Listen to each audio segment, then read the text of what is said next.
Welcome friends, YouTube channel में आपका फिर से स्वागत है। मैं पूर्व में आपको सोन नदी के बारे में बता चुका हूँ।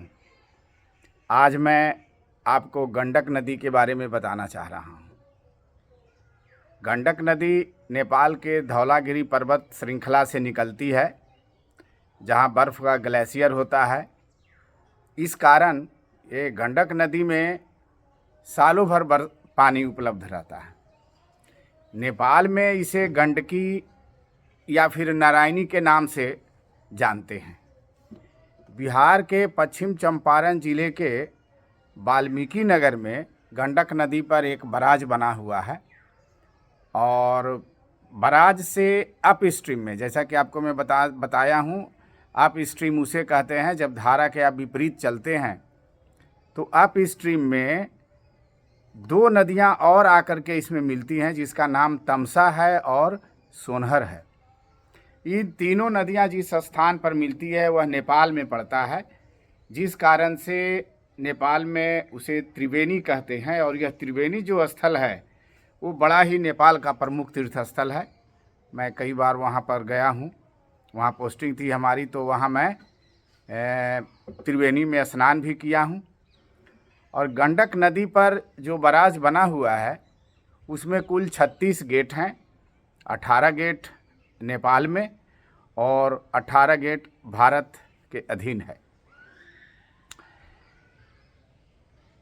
अब मैं आपको बता दूं कि त्रिवेणी जो अभी प्रसिद्ध तीर्थ स्थल के बारे में आपको मैंने बताया, वहाँ पर गजग्राह नाम का एक स्थल है। गजग्राह, गज का मतलब हाथी होता है और ग्राह का मतलब मगरमच्छ।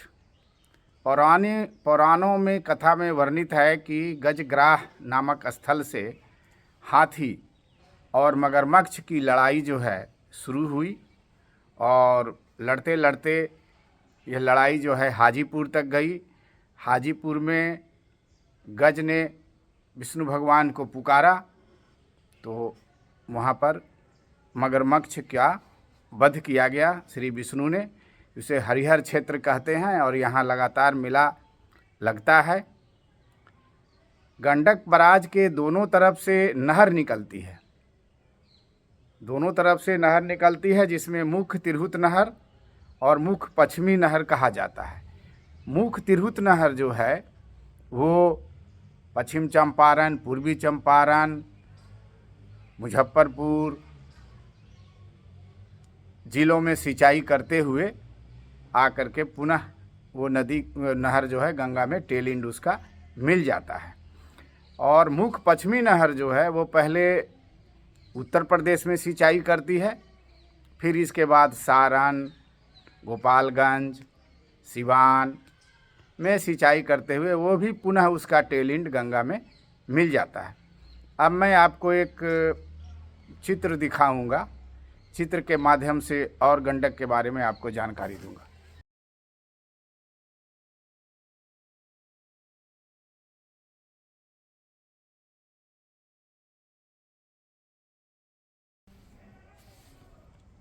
ये मैं आपके समक्ष एक गंडक नदी का और बराज का एक लाइन प्लान दिखा रहा हूँ। जो लाल कलर का आप देख रहे हैं वो गंडक बराज का पोजीशन में दिखाया हूँ और उसके दोनों तरफ तिरहुत मेन कैनाल और मेन वेस्टर्न कैनाल है। उसके डाउन स्ट्रीम में जब आप आते हैं तो बेतिया के पास गंडक नदी पर एक पुल बना हुआ है।